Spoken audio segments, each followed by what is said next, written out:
ce banquet avait la notion de paysage.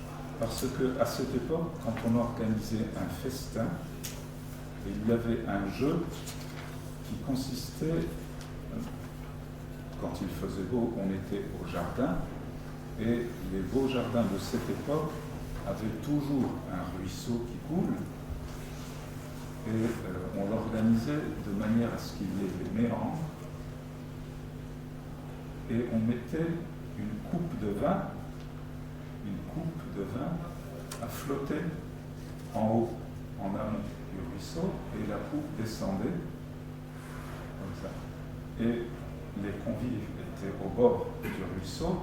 Quand la coupe arrivait devant vous, il fallait avoir écrit un poème. Si vous n'aviez pas fini le poème, vous ne pouviez pas boire. Quelquefois, on dit que c'était le contraire. Si vous n'aviez pas terminé le poème, il fallait boire et boire encore et boire encore.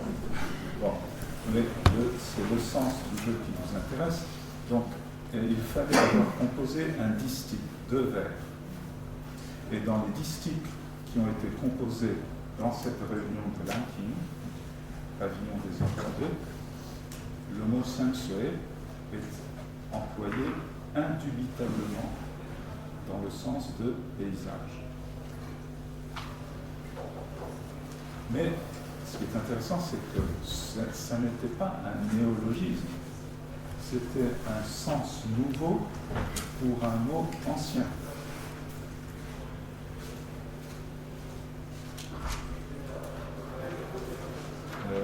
Puisque, comme vous pouvez vous en rendre compte, les 2 éléments, montagne et eau, ou rivière, parce que Shui, ça veut dire aussi rivière, ce sont évidemment 2 mots très anciens, dans la langue chinoise comme dans toutes les langues.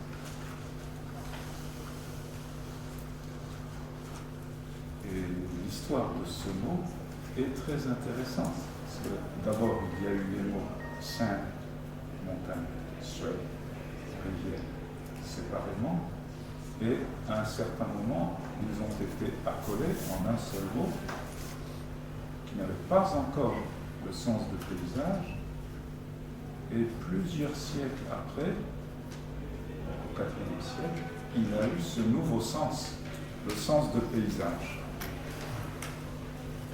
Donc je vais vous en dire un peu plus sur cette naissance du sens de paysage. Vous me donnez jusqu'à quelle heure? Vous pouvez prendre votre temps. Jusqu'à 6h30 à peu près. Il y a d'autres mots composés avec presque dans le même sens. Par exemple, ceci.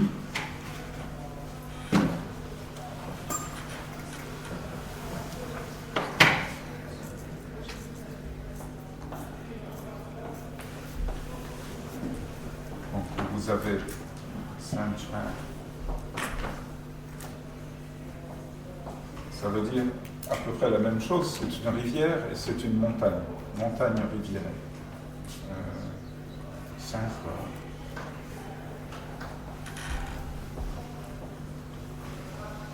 Et d'autres encore. Je vais regarder seulement ces 3-là.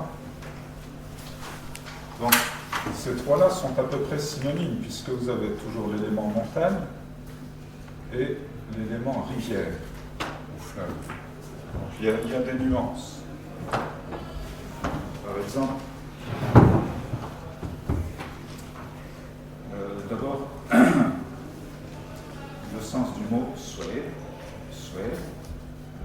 le sens de base, c'est l'eau, eau, aquatique, liquide, jus, cours d'eau, rivière, fleuve, source, étang, lac, mer, inondation, crue. Et puis quelques sens dérivés symboliquement, par exemple la planète Mercure. La planète Mercure en chinois c'est la planète de l'eau. Shuixin, c'est la planète de l'eau. Donc le sens de base c'est l'eau. Maintenant le deuxième c'est le mot chuan. Chuan qui veut dire rivière ou un grand cours d'eau, un fleuve ou une rivière encaissée dans la montagne, un torrent de montagne, mais avec d'autres sens bizarres à nos yeux, ça veut dire aussi une plaine, un plateau, ça veut dire continu, comme l'eau qui coule, incessant, et puis en cuisine, ça veut dire cuire à l'eau bouillante. Le troisième, c'est Re, qui veut dire rivière, fleuve, cours d'eau. C'est aussi la voie lactée, la voie lactée et la bouche. Maintenant, les trois composés que vous avez là. Sensuel, c'est les monts et les cours d'eau. Ça veut dire aussi un torrent de montagne. Et ça veut dire paysage. Mais vous voyez, ces sens-là ne sont pas tous contemporains. Je vais revenir là-dessus. Saint-Soin, c'est les monts et les cours d'eau. Les monts et les cours d'eau. Ça peut vouloir dire aussi pays, un pays.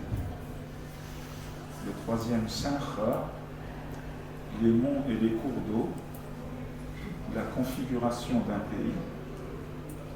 pays, paysage, éloigné, distant. Il y a aussi deux sens qui sont plus symboliques.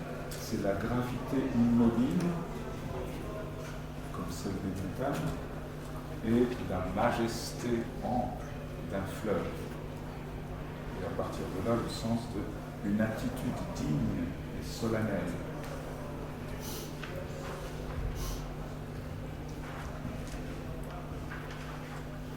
Donc ils se recouvrent parfois ces trois mots, mais sensué est quand même de très loin le plus important et le plus souvent employé dans le sens des paysages. Pendant longtemps, ce mot sensué qui apparaît à l'époque des royaumes combattants, c'est-à-dire entre le 8e et le 3e siècle avant Jésus-Christ. Qu'est-ce que je dis? Non, entre le 5e, excusez-moi, le 5e et le 3e siècle avant Jésus-Christ. Pendant très longtemps, il a voulu dire les eaux de la montagne, les eaux de la montagne, c'est-à-dire un torrent montagnard.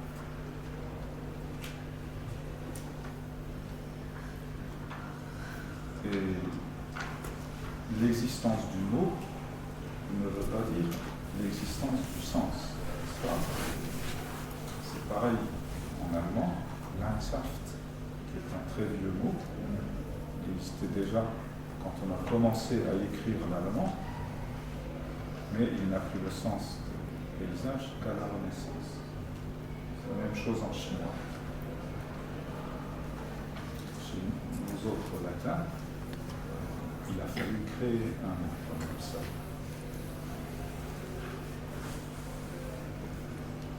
Il y a une occurrence curieuse de Confucius, c'est-à-dire au VIe siècle avant Jésus-Christ, 6e, 5e, il y a un choix sur le 6e et le 5e siècle, chez Confucius,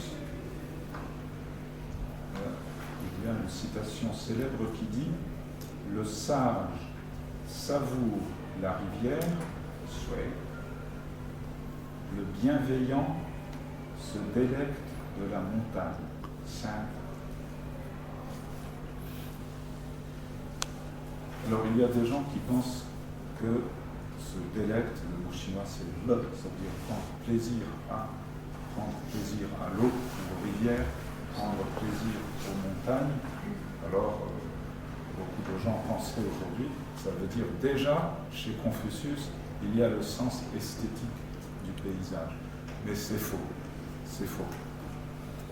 Les spécialistes montre que ici les mots saint et shui ont un sens symbolique, un sens moral, qui n'a rien à voir avec l'esthétique du paysage. Grosso modo, l'idée est que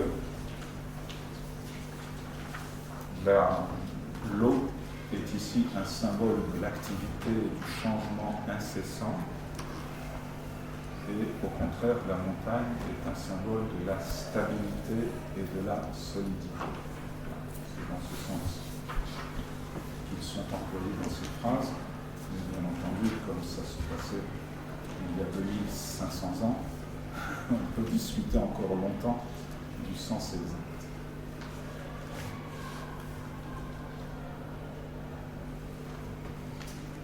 L'important, c'est que dans le mot Shang Shui, vous avez deux éléments contrastifs. Et ce contraste est déjà dans la citation de Confucius. Mais il va prendre petit à petit le sens de la nature environnante avec tous ces contrastes, et en particulier d'un paysage où il y a de la diversité, des montagnes, des rivières, et cela produit un effet esthétique.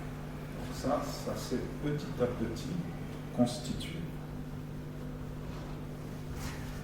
Les premières occurrences du mot Shang Shui en un seul mot,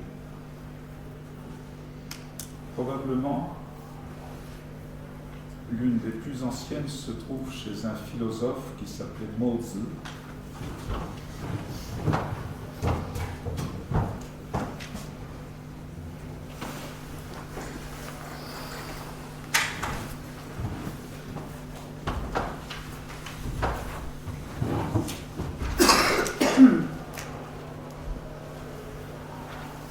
Et qui vivait entre 468 et 376. 468, 376 avant Jésus. Il y a une phrase dans Mozi qui dit « Il y a des génies du ciel comme il y a des génies et des esprits des monts et des eaux. » Des génies et des esprits des monts et des eaux. Alors, le mot chinois, je vais simplement le noter en lettres latines.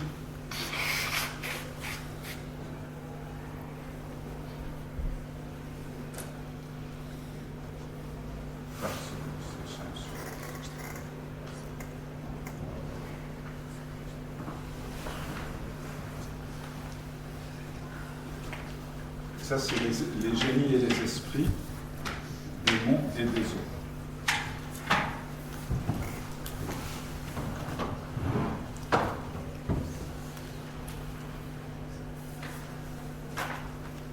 Et le mot, enfin l'expression, la locution Shang Shui Guoxian apparaît 8 fois dans le texte. Ça veut dire que c'est une unité sémantique. Ça, c'est évident. Et dans cette unité sémantique, on voit que c'est Shang Shui qui détermine Guoxian. C'est ceci, déterminé par ceci, parce que le déterminant précède le déterminé dans la langue chinoise. Ce qui veut dire que il ne s'agit pas de Shang Shui, il s'agit de Guoxian, et que Shang Shui nous indique une variété de Guoxian. Donc une variété d'esprits qui ont pour particularité d'habiter dans les montagnes et dans les eaux. C'est évident qu'il ne s'agit pas de paysage. Mais effectivement, ces esprits ou ces génies des monts et des eaux tiennent une grande place dans la mythologie chinoise. Les Chinois adorent détailler les histoires de monstres. Et il y en avait justement beaucoup de monstres, beaucoup de génies, de démons dans les montagnes et dans les eaux.